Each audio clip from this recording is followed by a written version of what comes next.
and welcome to the Pursuit of Healthiness podcast. I'm your host, Winanda van Delft. I'm a health and mindset coach, graphic designer, and a cat mom. I love conversations that are more raw and deeper level. And today's guest is Jessica Watson. Jessica is an entrepreneur and a mom to 6 kids. Self-awareness and willingness to communicate and be vulnerable has been the very thread that bonded the family through trauma and into healing.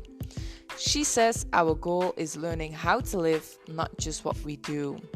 In this episode, we're going to talk about how to heal yourself and your kids. Welcome, Jessica, to the Pursuit of Healthiness today. Thank you so much for being here and talking with me today. So, can you tell a little bit about yourself and what you do so people understand a little bit who they are going to listen to today? Yeah. So I've been married almost 17 years, and I am a mother of 6 children, 2 adopted, 4 biological. I'm a designer, an entrepreneur. So we have a lot of irons in the fire, and it's definitely a huge challenge with everything that we have. But we're honestly, if you could describe our personality, we're extremely creative people. But we've had to learn a lot through just the circumstances of life over the last 10 years, especially. And, a lot about what it means to be healthy on the inside. Yeah. It's funny how when you're younger, you're taught to focus so much on the physical, which is great. And it is super important. Until life happens, and then you're like, oh, maybe I need to be doing some internal work as well. And so kind of been our focus for the past 10 years. Yeah, it's shocking how much we don't know and how much people don't teach us. Like, I've experienced the same. If I look at other people around my age, then I'm actually pretty young to discover self-development, I would say. But it's so strange that things, I wouldn't say simple things, but things that are obvious to me now that are so important in life, like self-love and self-development in general. Like, how is it that those aspects of life nobody teaches you? It's right. But we're taught to avoid them, really. Yeah.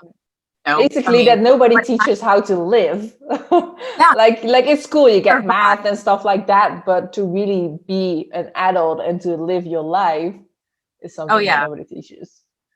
I heard somebody say that the school system and the way that it was really formed, as far as it 8 to 3 and all that kind of stuff, was really to produce good factory workers. Yeah, true. So and I don't want to be a factory worker, like factory worker. So it's interesting to me that we're taught more to survive and to just meet society's expectations. Yeah. And then that trickles into the family culture, I think, as well. And depending on your background, how they maintain that, is usually some sort of fear-based, whether you're religious or it's, there's not a lot of emotional openness within a lot of family cultures. And so, it just becomes kind of like you're surviving your family, you're surviving your day-to-day work. And, it's just not how we want to live at all. Yeah. So what happened for you? You said a lot changed in the last 10 years. So what happened? I grew up a religious person. And had a lot of amazing experiences that I can't deny were very real to me. But if there's one thing I knew, it was that the narrative that I had been taught, the voice, the tone, and the feelings that I was taught to give God or source or divine, whatever you want to call it, was really rooted very much in a culture of fear and, and this idea that if I just do everything right, nothing bad will happen.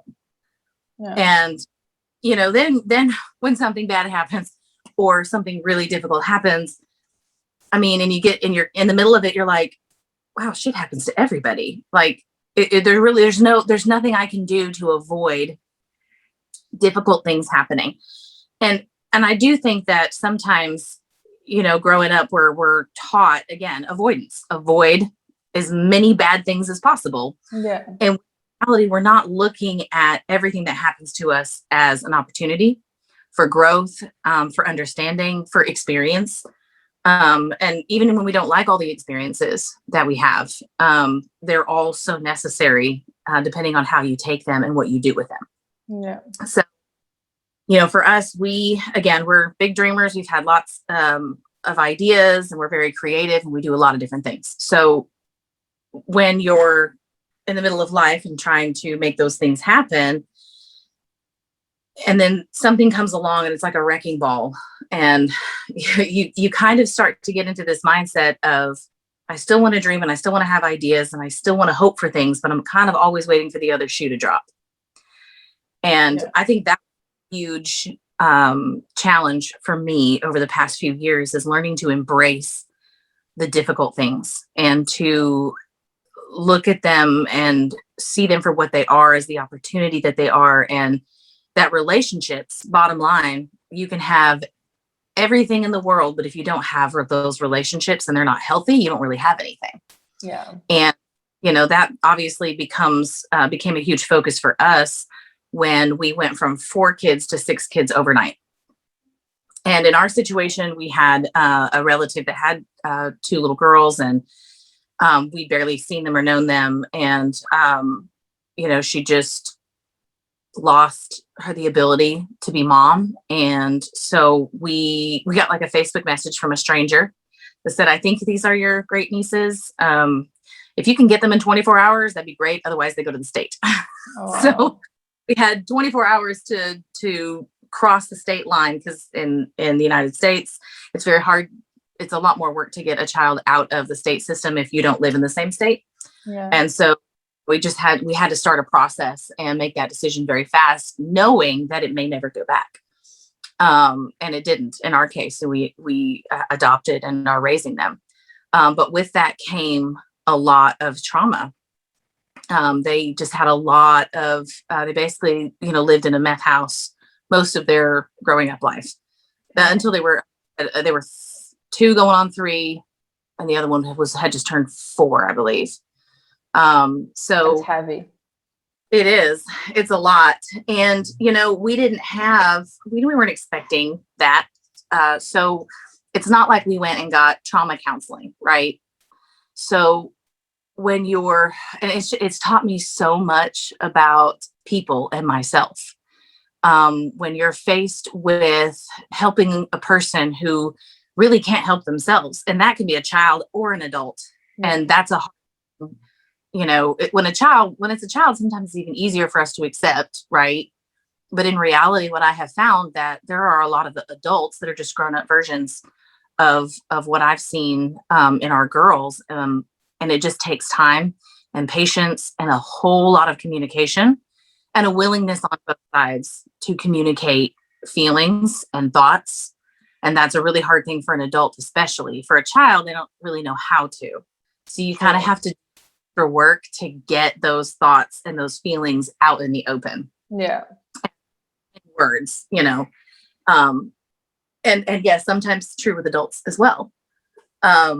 So yeah, when we started to see what we call trauma behavior, one thing I think people don't realize is that anger is almost always a secondary response. It's really not what someone is feeling. Well, they're feeling it, but it's not the root. And I would say that 90% of the time behind that, you're going to experience fear or guilt or shame. I think it's also I think it's the way you express frustration of not being able to handle those emotions like guilt and fear, and you just don't know what to do with it. So that's the only way you can respond. Right. And when you don't ask those, so one of my girls, she struggled so much to apologize. Right. And on the outside, you're thinking, you just got in trouble for smacking your brother, or, but, and what I want you to do is, to sit and to think about it, and to then realize that you made a mistake, you hurt somebody, and apologize. And as simple as that sounds, it's not simple at all. First of all, even adults can have this, but with my girls, they had attachment issues. So to tell them to go and sit in a room and shut the door, it's like, I don't exist anymore. I'm not there. I'm not. That's a strange concept, but that's just what's happening in their brains. So then they go into shutdown. They're not processing anything. All they know is I'm in trouble and no one's here for me. And so when and at first, and it's sad now looking back, at first I would look at her and be like, you just don't want to apologize. Like, you just don't want to be wrong, or whatever. Instead of realizing that what she was dealing with was, to apologize is to say I made a mistake. To say I made a mistake is to say that I didn't have control over myself. I can't trust anyone else to be in control. So if I admit that I lost control of myself, then I am not safe for me. And my value gets tied to the fact that I made a mistake and didn't have control. So I'm worthless. And then guilt just spirals, and then fear of rejection fuels that. And so then what we see is shutdown. I'm not going to apologize. Yeah. And it's not that they don't want to apologize, it's that they can't deal with the feeling of, I made a mistake, I'm not in control, therefore I'm worthless, and no one's going to love me, and I'm never going to be able to fix this. And like all those things that just, they can't even articulate it.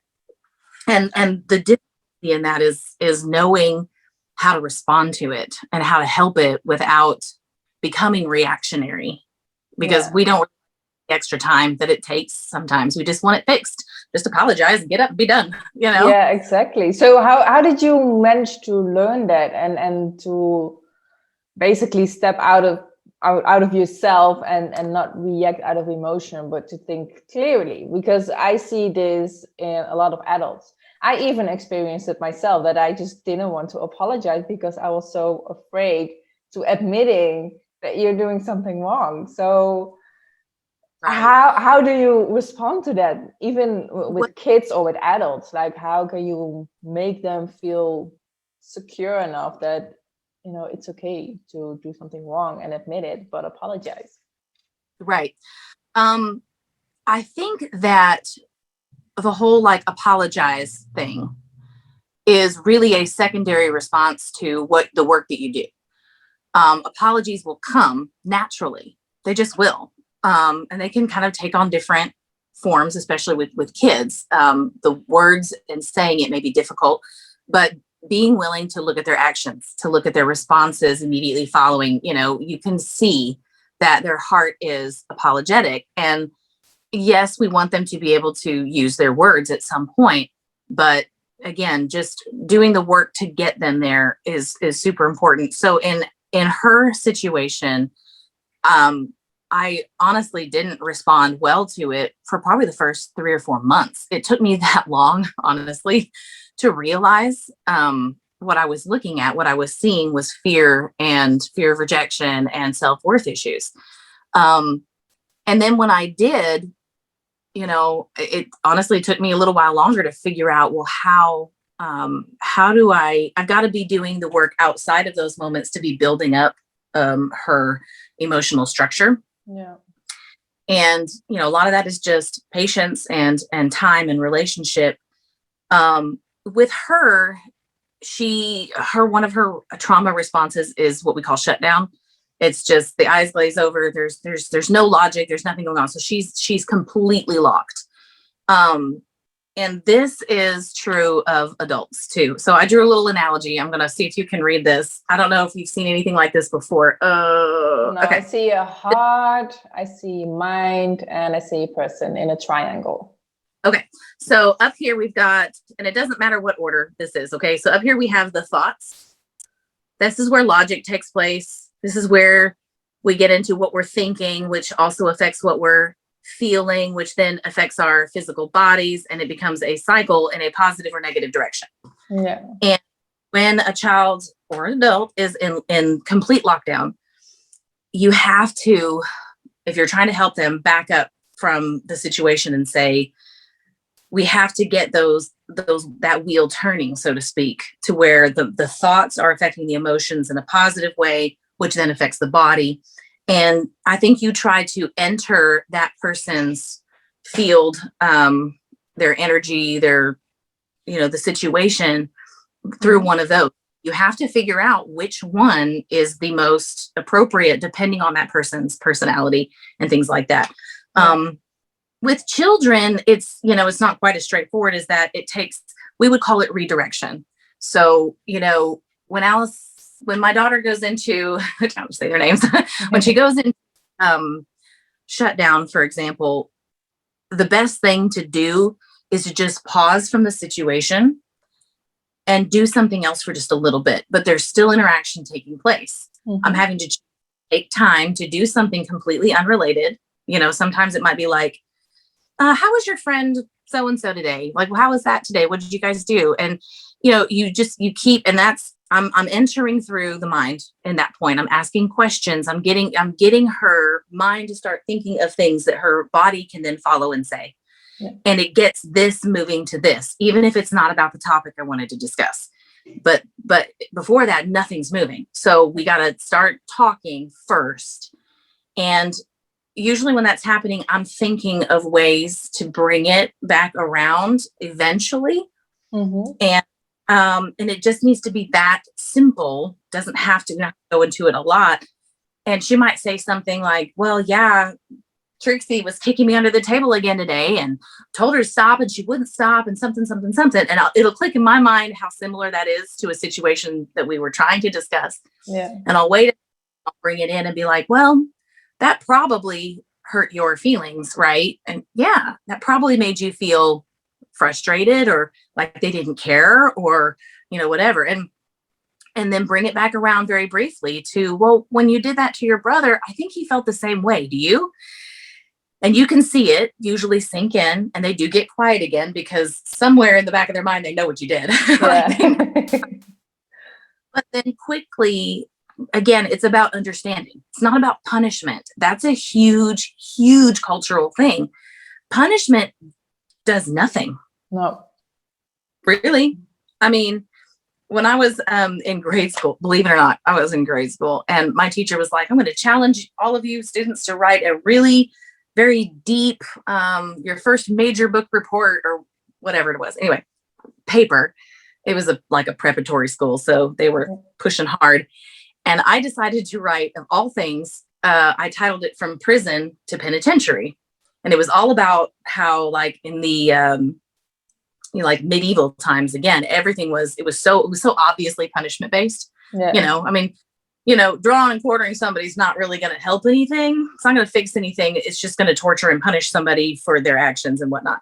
Yeah. And then how it progressed into, at the time, what I thought was a healthier view, which is, reform or whatever. And I have other thoughts about that now, but when it comes to prisons and things like that, but we won't go into that. But the point is punishment doesn't really do anything. Punishment is you exercising your anger about the situation out on a person or a child, to make them feel some sort of level of frustration that's equal to yours. It really just doesn't do anything. Yeah, I 100% agree. Yeah, absolutely.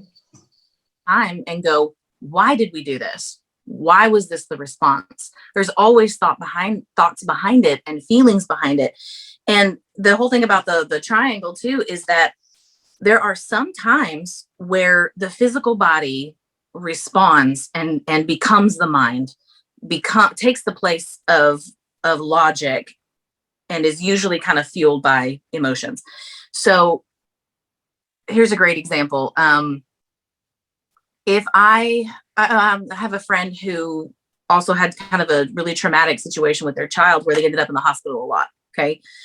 So he's great. He's doing awesome. But for months they were in the hospital and she was so scared to lose her son at the time. Right. So we have these traumatic events. What happens and what our body does is it looks at everything, everyone, as much as it can take in about that environment and just takes a little snapshot. stores it in the back of your head. This was what it was like. This is what was happening. This is who was involved. It was a horrible, scary time. And I just wanted to be safe. Right. Well, fast forward sometimes years and years without realizing, we enter a situation in which there's just enough similar things that our body decides, we've been here before. This feels like, and it sometimes doesn't even relate it.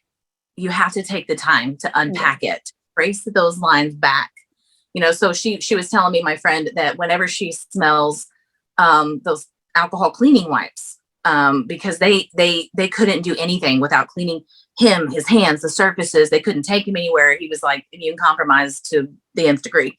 Yeah. So and the smell of that triggers her. So she can be walking along, not consciously realizing that she just smelled it, right? And her body decides to out of that triangle, to step forward and be the protector. And so the body starts to react. You start to feel panicked. You don't know why you're agitated and frustrated. And I think the biggest thing that I've learned in the past few years is to pay attention, and to give and to be kind. When my body has a reaction and I can stop and say, I notice I'm anxious. I can pause, I can take a deep breath, and I can think about what did I just do? Did I just have an interaction? Why, and a lot of times, sometimes it's obvious, of course, but I think it's in those moments when it's not so obvious. Absolutely. Yes. That you have to do the work. I watched a TikTok the other day where somebody said, pay attention to that thing that almost sounds like this inner child that pops up really fast and says something over and over and over again over the course of several weeks or several months or whatever. And I was realizing how often that little phrase was coming up. And for me, it was the phrase, what are they going to want from me? Like, it was an emotional thing. And it goes, and I had to realize that, I'm a regulator as mom of 6 kids and a support to friends and things like that. Yeah. And I can very easily get in that state where, because of my past traumas, I had a family member who was like suicidal all the time and things like that. And I was a child being an emotional support, right? So what happened was this narrative in my head began to build of everybody just wants emotional support from me. Like, everybody just needs me to be okay, and me to figure out how to make them happy and feel better so they don't die or, blow up or whatever. Yeah. And so you have to be aware of those narratives. And it means you have to start listening, and you have to listen with kindness to yourself. That's so difficult.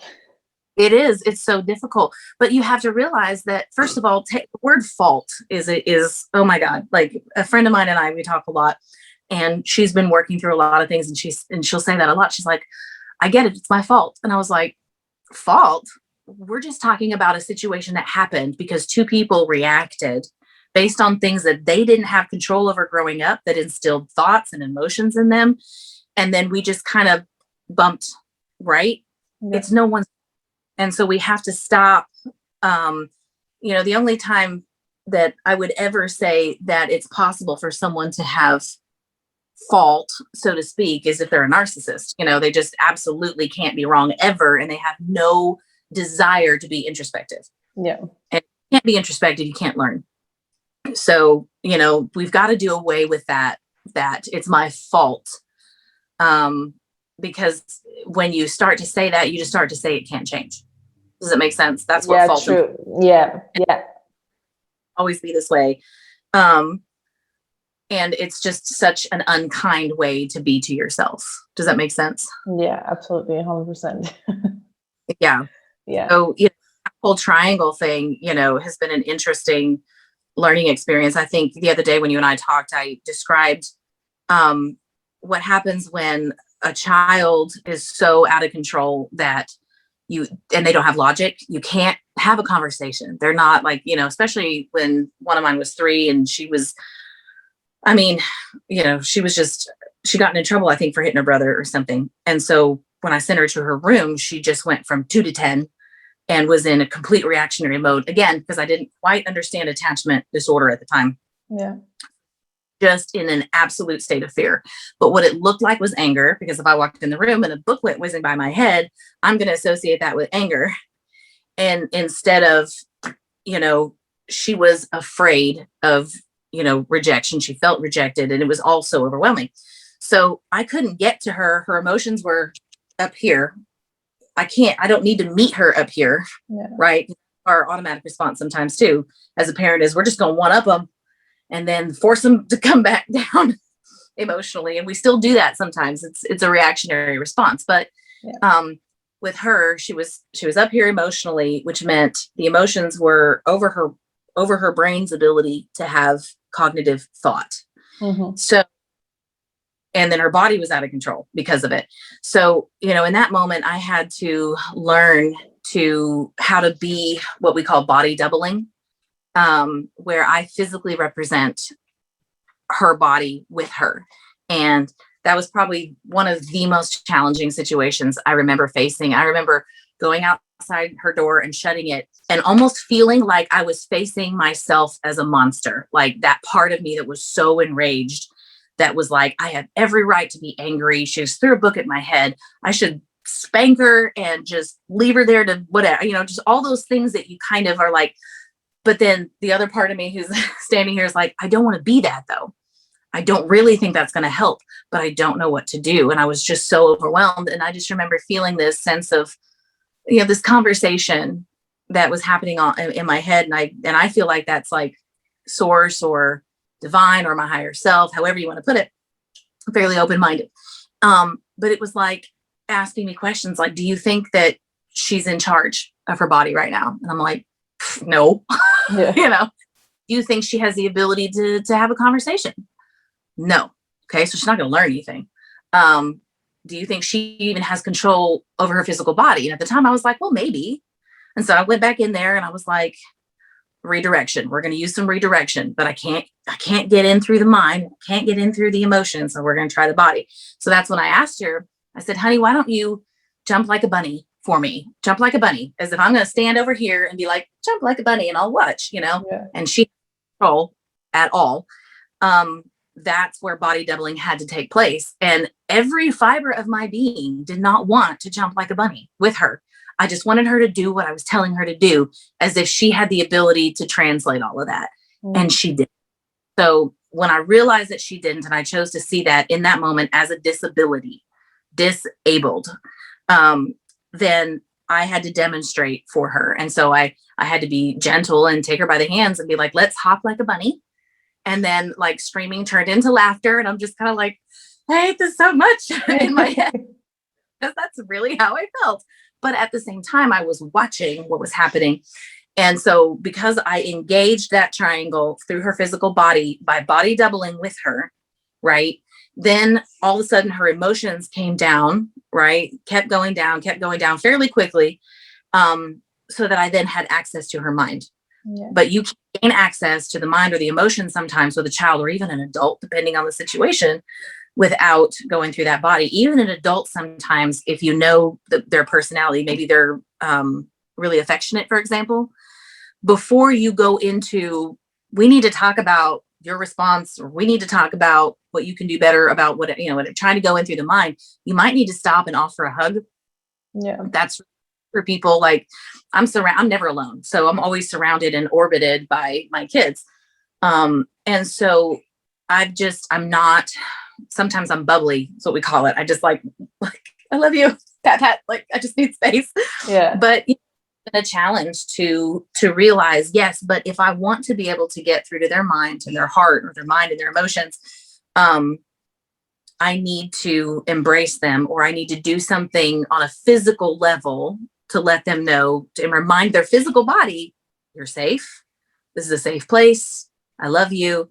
And so it takes a lot of work, to realize that is usually how things are operating. And, my mind might be the best way all the time for somebody to reach through to me, but it's not going to be that way with the kids. Few of them anyway.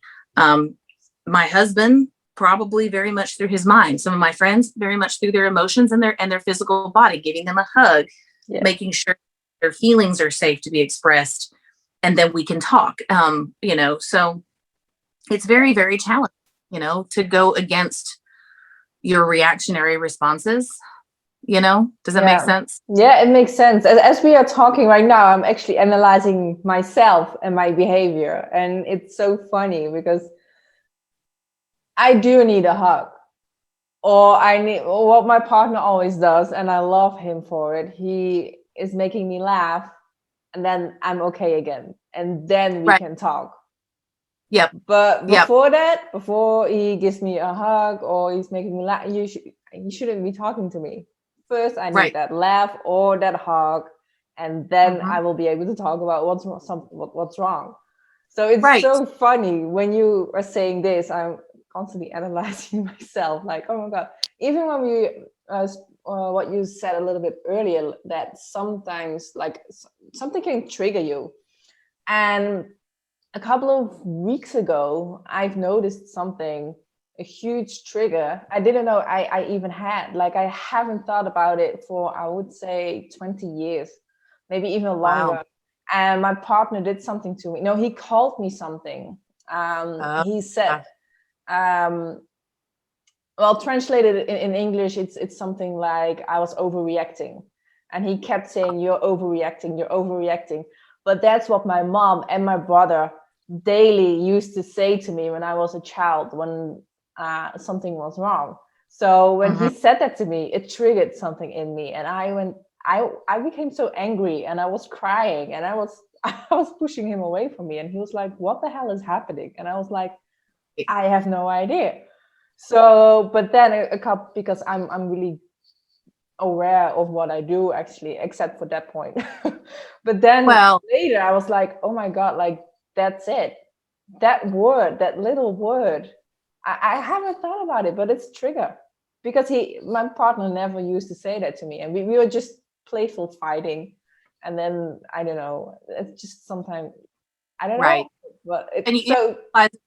fault that trigger was there. You didn't put it there. No. So, but the hard part is the unpacking of it.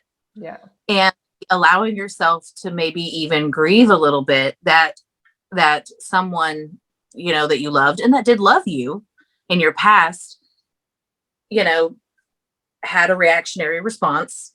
Yeah. Because usually what happens, is growing up with people, the traumas that get created are, again, because there's a lack of communication, a lack of safety, a lack of openness. And, I've found that there's this interesting balance about validating your emotions and your feelings about something, not denying that they exist, right? Don't tell yourself, I shouldn't feel that way. Well, then you're just damning yourself, literally damning yourself up, right?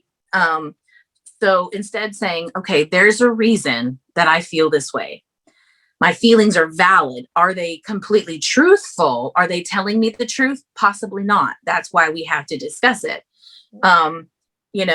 My husband could, like I'm going to be dealing with this COVID body. Oh Lord. And over the next like 6 months, it's just a reality. I mean, it's funny though, because I feel like I love myself more being, where I'm at now, which is like a way heavier than I was, 2 years ago.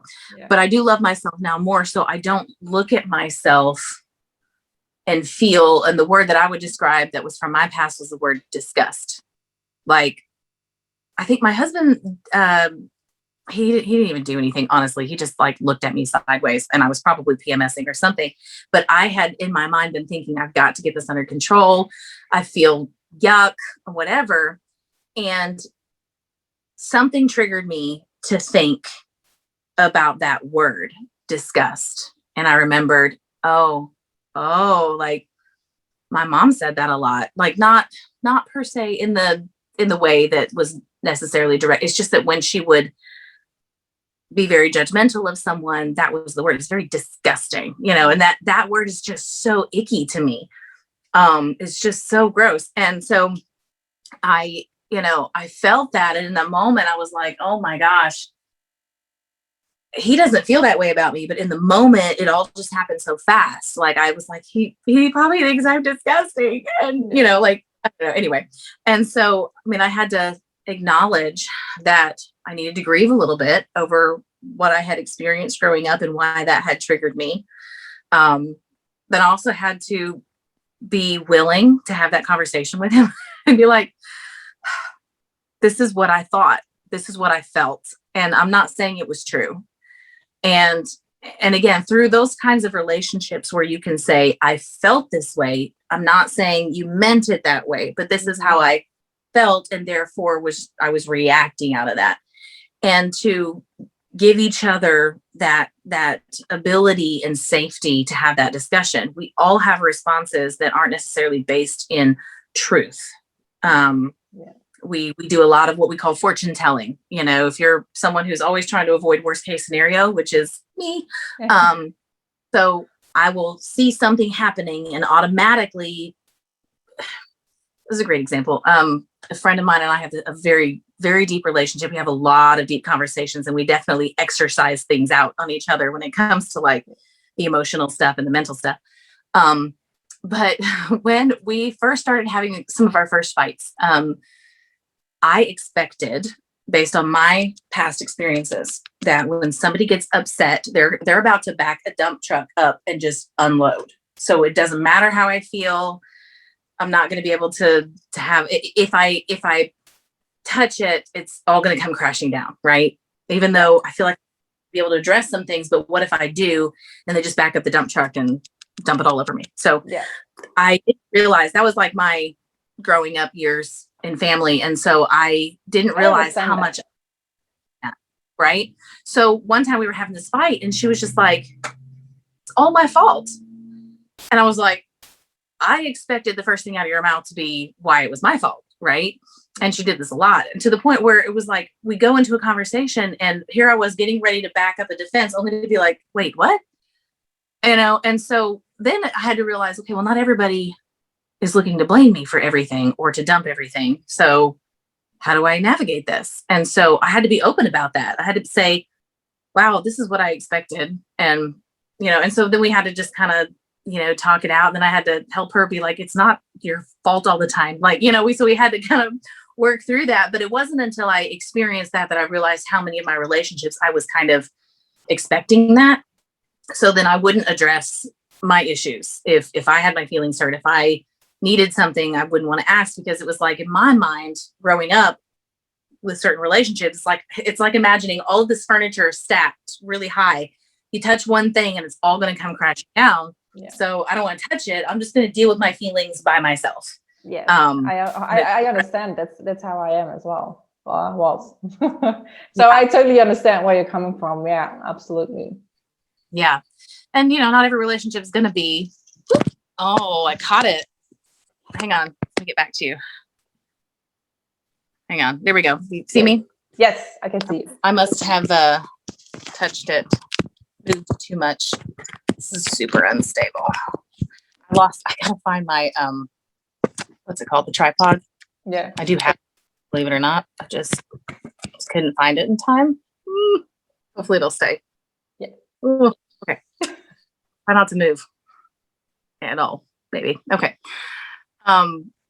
Yeah, I think it's, you know, again, you do have to be willing to, you know, just see which relationships are open for discussion and things like that. I mean, again, just because we know what's necessary in a relationship now, like openness, figuring out how to get through to each other, whether it's through the mind, talking, thinking, logic, emotions, feeling, tracing those feelings back to traumas and triggers, or the body, calming it first, you know, all that kind of stuff.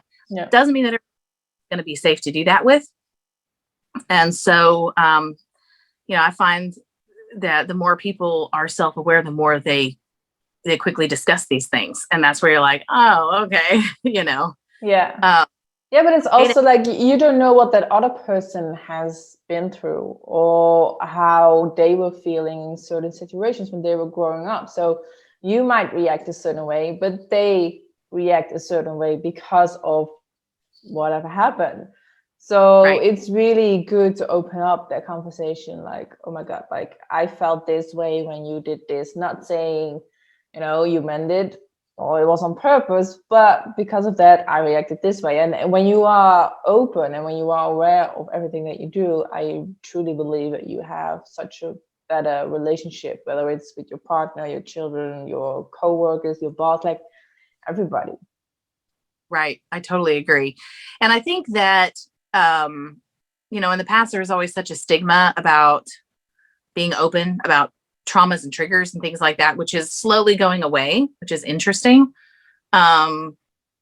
Because in the past, it was just like, suck it up, pull yourself up by your bootstraps and just basically get to work, survive, but I think that that's slowly changing and people are more open to that kind of discussion, which is good.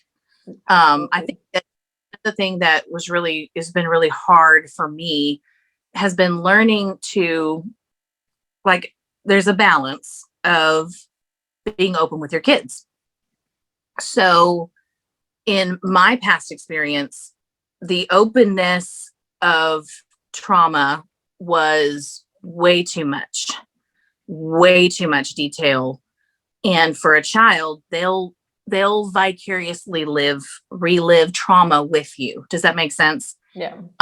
I'm careful about what I tell my kids. Yes, there's truth that here was an event and, this happened and things like that. There's a real balance between helping a child to understand, what, things like this happen.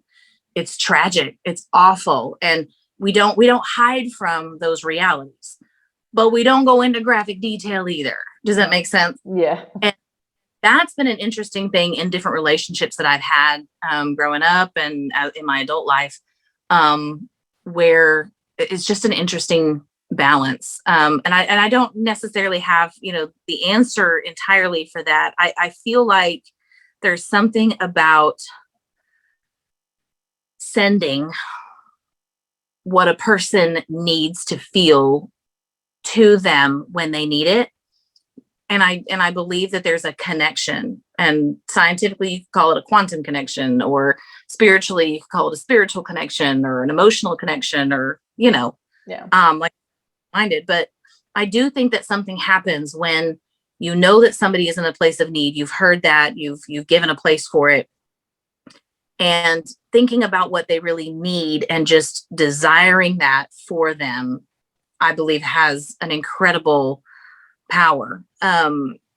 But not necessarily reliving vivid traumas, because what I find is that when you're reliving that whole triangle thing, when somebody wants to talk to you about something from their past that affected their physical body and their emotions, they enter into a very creative mental state where they're recreating the scenario in their head and reliving it. Yeah. And maybe that's necessary. I'm not a psychologist. Maybe that's necessary at times in certain safe environments. But from my experience, what I would see it do to people is it kept them, it was more of a survival thing to keep them in a state of reliving, because there was a lot of questions they couldn't answer, right? Yeah. Why did this happen? Why did this person do that? Why didn't they love me? Like all those things. And so I don't know, that's probably been one of the challenges that I have seen, those cycling thoughts. We all have them. Some people just don't. Some people have a harder time breaking free of them, maybe depending on the level of their trauma. And those are the relationships that are difficult. It's hard to know how to help somebody while setting a boundary that says, I can't relive this with you, because personally, I have a pretty vivid imagination, even as a kid. So, especially as a kid, probably. So to hear explicit details of trauma is really causing secondary trauma. So there's a balance between adults and children when it comes to not hiding reality, being open about how we feel, noting when we have triggers and traumas that cause those triggers and being able to discuss them, while not getting into this cycle where we're reliving it, which puts our physical body, mind, and emotions in a state of survival that we can't. And, I don't have the answer for that. I just know that that's probably one of the biggest challenges for people, is to not cycle back over and over and over again. But to recognize patterns of behavior and to not automatically go to like, it's my fault. Because when I see a pattern, something I do, a way that I respond, you know, if I want to break that pattern, I have to become aware of it, and I have to be able to separate myself from it a little bit, so I'm not caught up in the thoughts and the emotions of why that pattern exists. Does that make sense? Yeah, no, absolutely. Yeah. To me it does, hopefully to the listeners as well. But what is your biggest lesson that you've learned out of life when it comes to self-development, or just things that you were like, oh my God, I wish I had known this a lot sooner?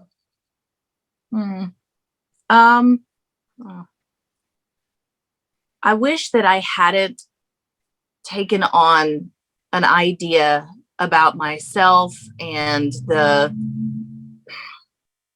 honestly, I feel like the whole purpose in life, calling, purpose, this specific thing we're all here for, and you have to find it. And, you know, I love a guy named Alan Watts. I don't know if you've heard of him. He's not alive anymore, but very interesting person if you listen to some of the stuff he said. And he was saying, you know, we're supposed to be playing while we're here.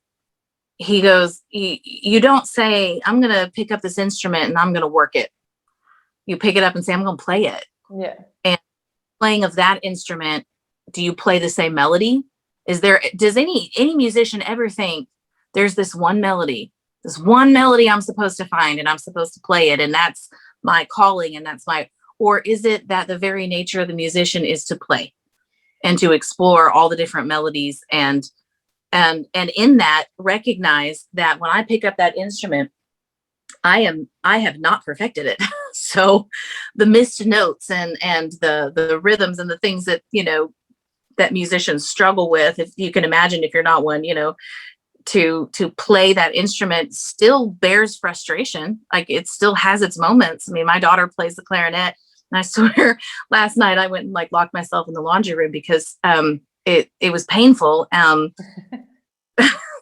she's really got like second chair wind symphony. So she's really, really good. But then there are the moments where she has to learn a new piece, and it's challenging and it's loud, and every other word is like, ah. She'll play a little ditty and then you'll hear her mess up and ah. And so, but not like, I could go in there and be like, babe, cut it out. Stop.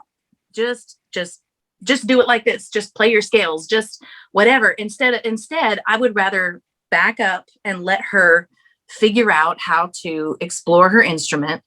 Yeah, there's techniques. Yeah, there's things that we can show her along the way, but it's her responsibility to do with it what she will. Yeah. And I grew up in a culture where it was like, you're going to find this one purpose in your life. And usually it was whatever benefited the people around you. Right. Yeah. I've got an incredible singing voice. I know that. Jason and I have written hundreds of songs, but I needed to not do that for a while, because it became, to people on the outside, it was a very useful thing, especially in church culture, things like that. It's very useful. But I am supposed to be playing, and I'm supposed to be exploring, and I'm supposed to be finding out all the different parts of myself and how to express it. And when you get fixated on an idea like that, it can be very devastating, because anytime you want to step to the left or the right, you start thinking it's all going to fall apart and my life's going to be a mess. So I want to say that I wished that I didn't grow up with that mindset, because for so long, I think I felt paralyzed to make any decisions, because I might make the wrong decision, because someone in life needed me to be a certain way and needed me to do these things. And if I didn't agree to that, I was just going to screw it all up. And instead of just being present. Yeah, no, that's what I wanted to say. Instead of, you know, living your life and playing, and that's what I say a lot as well. Like, we should be more like kids, like just playing, being funny. Like the other day, I was kind of being funny on the streets, to make a point, actually. Like, Because when you are warming up for like a soccer game or football, soccer, you make certain moves for the warming up. But if you do it if you do it differently, you look like a child who is like just jumping up and down. And I was making that point to Davy, to my partner, and I was like, they both look the same, but if you do that one, it's okay because people think you are doing a warming up. But if you do it like that, it's childish. And at that point, people drove by and they started to laugh at me because I was doing that. So I was like, point proven. But I had a lot of fun. I was dancing like a kid, but they were laughing at me because of it. And I'm like, why? I'm just having a lot of fun. But we are so wired to be serious and to walk normal and live your life in a straight lane, and and while you could have so much more fun while you're playing in life. And I mean, we actually made a huge decision today, and we are going to move back to the Netherlands. Wow. Yeah. So, but I'm like, I don't need to hold on to something, if we want to do that, we should be doing that. Why hold on to something that people expect from you or that you expect from yourself because you once said that you would never move back? Why do that? Just go with the flow in a certain way. I feel like if people were more childish and that was more acceptable, yeah, that people would be so much happier. Yeah, in general. I mean, I think there's that disillusioned idea that, well, if you're going to be childish, then you're not working through adult things. Well, I'm sorry, but when I sit down with 6 kids and try to play a board game, we're working through some shit. Like, it's fun and we're playing, but even in that, there's the challenge of communication and response and reaction and all that kind of stuff. So, you can't tell me that being childish doesn't have just as much opportunity to work on very adult things, if that makes any sense. Mm-hmm. The difference is having fun while you do it, not taking on some sort of, somber approach, to life. I mean, it's just boring. Yeah, absolutely. Yeah. We need to play more. The moment that I started to really enjoy my life more and play more, it's when I became happier. I mean, do you think it's let go of other people's expectations? And yeah. Yeah, it's a big one. And it's why it's really important, like how we raise our kids right now is, yes, we do have some expectations for them. I have expectations of opportunity for them. I don't look at any of them and say, well, you're going to be a doctor, or even some of them to go to college. I mean, I have to change my my view of success. And, yes, I still require, I mean, they're going to go to school. They need to put in the work. They need, as long as they're trying. I mean, goodness. I mean, I tried and barely made it through math. So, but I was trying. And one time when my mom told me she was proud of me for getting a C and that was totally acceptable to her was a big deal. It was like, oh, it's okay if I'm a C average student in math or whatever. But so not putting those forms on your kids is really important. I don't know where I was going with that, but I had a thought. Anyway, I lost it. It's the ADHD. But it's just because you're also letting them explore and you're being a safe place for them to come and have discussions. Because if your kids don't grow up to be critical thinkers, they're going to have at some point potentially an extreme response to not really knowing what they believe or what they think. Exactly. So yeah, critical thinking is you're allowed to ask questions. You're allowed to disagree. That's a big one. A big one. Yeah. Oh, parents, I think, can fall into the trap that their children are an external representation of themselves and their ability as a parent. Yeah. So when a child grows up and doesn't share the same religious beliefs or doesn't necessarily, believes that being gay and transgender is fine, whereas the generation before them was just like extreme other response. what happens is a parent can then kind of project a worldview even onto themselves, where everyone's going to think that I'm a bad parent because my kid doesn't agree or whatever. And that's just awful thing that happens sometimes. And instead of just recognizing each person, including my children, are here to explore everything about themselves.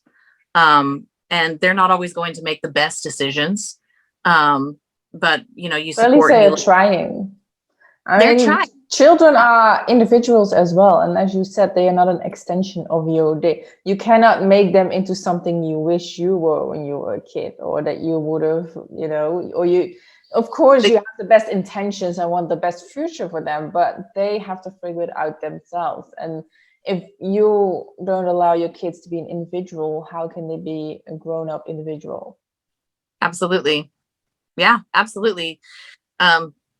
It could be like me and kind of have an existential crisis and be like, I don't know what I think or believe or whatever. And you know what, though, I wouldn't change any of the things that we went through. I mean, the thing about having the trauma that we did going on in our home and seeing, the reactions and trying to balance everybody's feelings and emotions, all that kind of stuff, it was so hard, but it did teach me about people in general. I mean, just that we all have those traumas, that we all have to be self-aware, that we all need to be paying attention to our bodies and our thoughts and our emotions and our field of energy, so to speak, if you want to put it that way.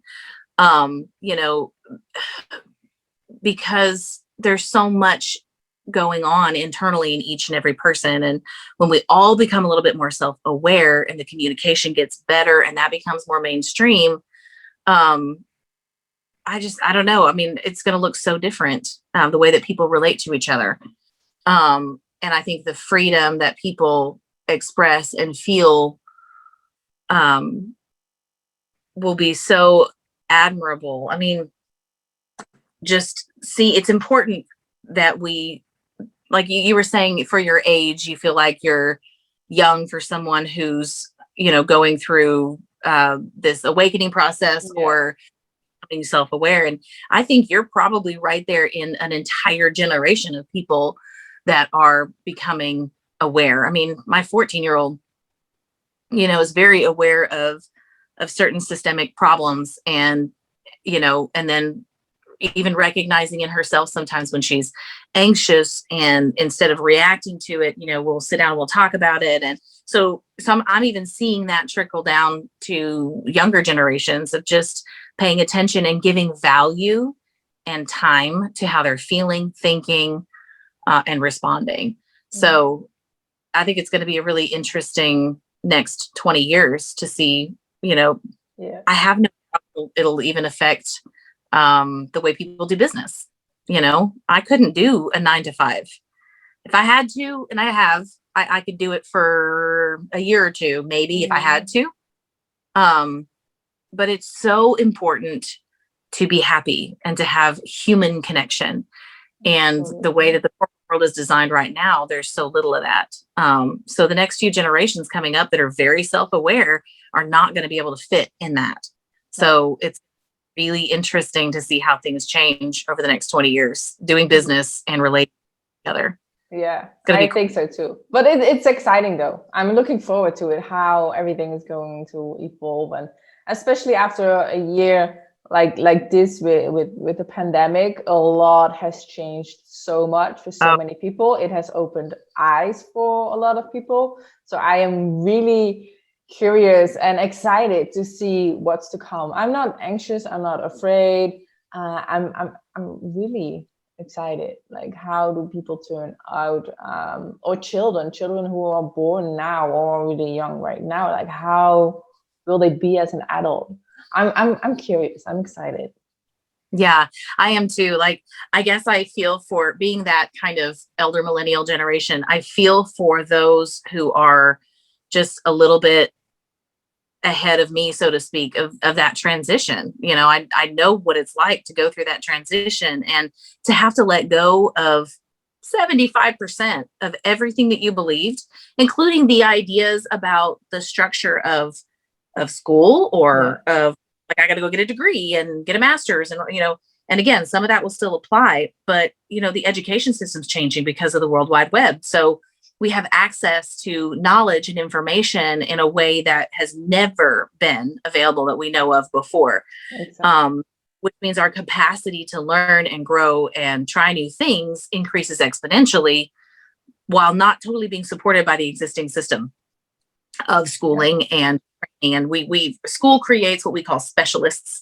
I am not a specialist. I'm a generalist, meaning I have a broad love of many, many, many things in the general creative realm. So that means that there's not a lot of jobs out there that fit, that I could stay in for very long, that where I could use all of those different, whether their abilities or interests, which is super challenging, because I kind of feel like this up and coming, very aware generation is very creative. Yeah. You have byproduct. And so there's, I think it could be really fun to see what happens and what comes from that. Yeah, exactly. That's the reason why I'm a health and mindset coach, but I also do graphic design, because I'm like, I just love to do those things, both of them. And I can actually, they fit together. So it's I'm like, some people ask me like, why those two different things? And I'm like, they're not that different. And why hold on to one thing? I mean, we have multiple passions. We want to do multiple things. Why not just do them? I know, right? But it's because some of the generations before us, that's just not how they were raised. Yeah. For that, it was like, hey, go to school for this amount of time, learn to sit in this dimly lit school building with tiny little windows so that you can grow up to be a really good factory worker. Yeah. And punch in, punch out, whatever. And then that turned into, a little bit more innovative, but the system is still the same. But again, when you become more self-aware, you become more aware of sometimes just the different attributes of yourself that can play out in so many different ways. Graphic design, playing guitar. Again, I know that we tend to like separate people into like creative and atypical personality types. I just don't believe that. I mean, we all have our ways of responding and processing, but I think we're all very creative inherently. Yeah. And should be doing more play to figure out how each personality and person can express that. Doing a lot of many things isn't wrong. And I had to learn that. Yeah. I read a book by Barbara Sher. I'm still reading one of them. Barbara Sher passed away early this year. And I like the only semi-famous person that I've ever cried about when they died, because I wanted to meet her so bad. But she wrote a book called I Can Do Anything If I Only Knew What It Was, and then Refuse to Choose, which is the one I'm reading right now, which is basically like, who told you that you have to pick one thing? Exactly. Who told you to, and that narrative was wrong. And so deconstructing that narrative and realizing, yes, I do have to figure out a balance of all those things. But I could do something one time. Yeah. And like, what if that's it? What if I wanted to go run a dog sled team once? Do I want to make a career out of it? No. But there's nothing wrong with wanting to experience something. And if you have the ability to do it, then do it. And maybe it's a one-time thing, but why does that thing have less value than the thing that somebody tells us we should be doing every single day? Yeah. Over again. Yeah. It's the same with passion. Like there is not one way. I talked with my partner about it as well. He was like, I had so many jobs when he was growing up and I hated them and I couldn't last long. And I always thought that I was lazy. And now he starts to realize I wasn't lazy. I was just not doing the right thing that was lighting me up. And there are other things that are lighting you up. And I think that's also an often misconception of people, that they are just lazy because they cannot stick to one thing or they don't like to do one thing. It's just you haven't found the right thing yet. Right. Or tried enough. Or it's okay to do a lot of different things. Yeah. Sometimes it is hard to find a balance. Like you have to learn to actually maybe use a calendar and schedule some things. That's a lot of giant desk size one all, because again, with my brain and all the different likes and all the different things that I've learned to do over the years, if I don't schedule it, it does become difficult. So there's definitely something to say for learning how to structure yourself. But, you know, yeah, I mean, we've always been called a jack of all trades, my husband and I both, which has always been kind of a negative thing. But you know that, have you ever heard that phrase, jack of all trades? Yeah. Okay. Have you ever heard the whole phrase? No. It says a jack. Okay. Hold on. Let me think about it for a second. A jack of all trades is master of none, but oftentimes better than a master of one. So what it means is to be a jack of all trades, you may not master one thing, right? Because you're doing a lot of different things. Yeah. But at least you know a lot, you know something from a lot of things. As a human being, your views, your well-roundedness becomes better than the one person who mastered one thing, who can't relate to anything outside of what he mastered. And it's so funny that I heard that phrase used so negatively, and then was reading something and somebody pointed out the entire phrase was like, it's actually saying that being a jack of all trades can be better, can make you a more well-rounded person. Exactly. Human connection side and experience side than somebody who just devotes all their time to being a specialist in one field. And I was like, screw them. You are amazing. You are doing well. Yeah. So like, like right now we're working towards what we want to do, what we want to experience. And I will say it's harder to do that when you have a lot of responsibility. I can't just up and decide, well, I don't like owning a paint company anymore. Yeah. So I'm gonna drop it. Of course, there is a balance. I mean, we need to pay the bills and all that kind of stuff. But well, I mean, and that's one of the things I love about the younger generation who is growing up to be more self-aware, because I'm hoping that before they have a lot of responsibility and it's a big ship to turn, you know what I mean? It's like trying to turn a boat around. It's going to take, you have to go out a lot longer and a lot further to bring that thing back around, as opposed to when you're younger, learning to be self-aware and, not getting stuck in some of the same mindsets that start you on a path that is a lot harder to turn around later. That people can discover earlier in their life how to live, not what to do. Does that make sense? Yeah.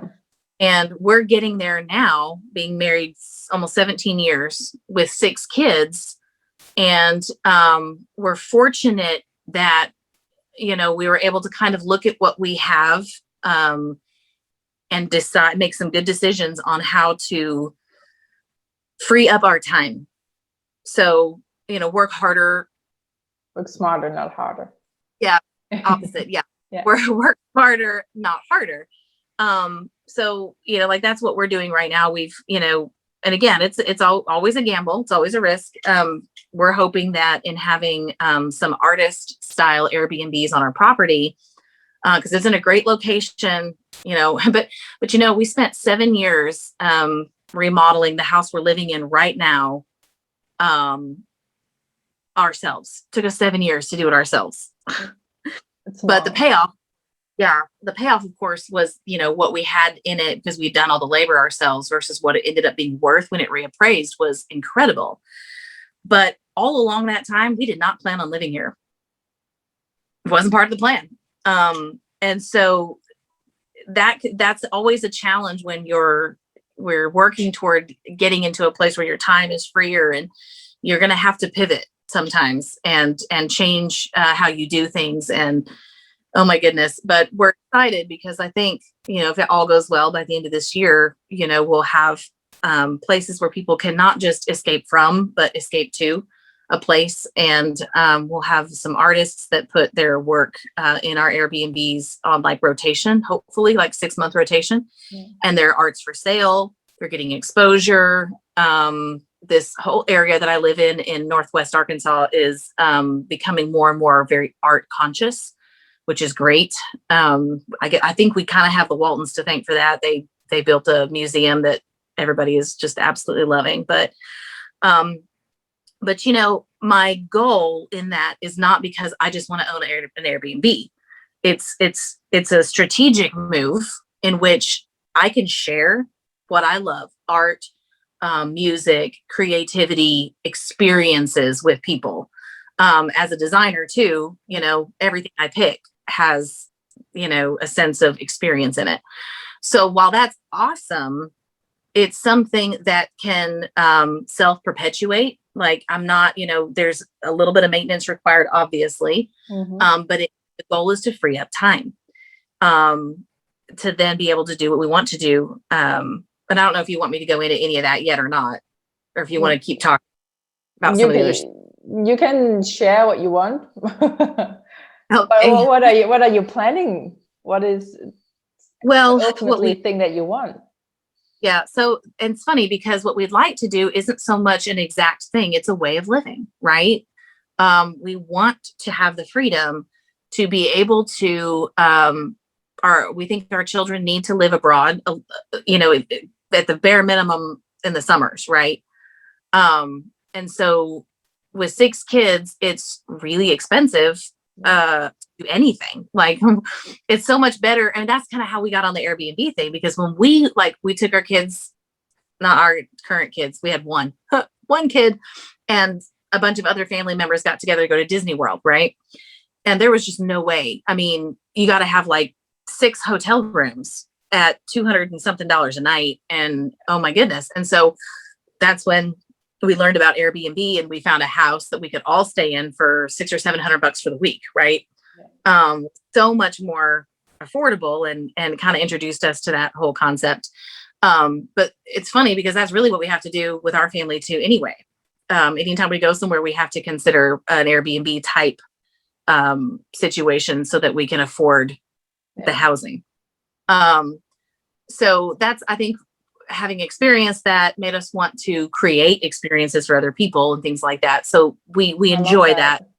And it's smart. I mean, it's just as long as everything works out the way it's supposed to, it's a smart thing to do. Yeah. But I want to be able to go with me overseas, where I can also show them, as a designer, I've always been around product that people make. And I've actually gotten to see from when I was like 11 or 12, going to like international markets where they wholesale buyers come and buy things, where it went from this unique artist sort of really expressive stuff to, it was like a race to the bottom.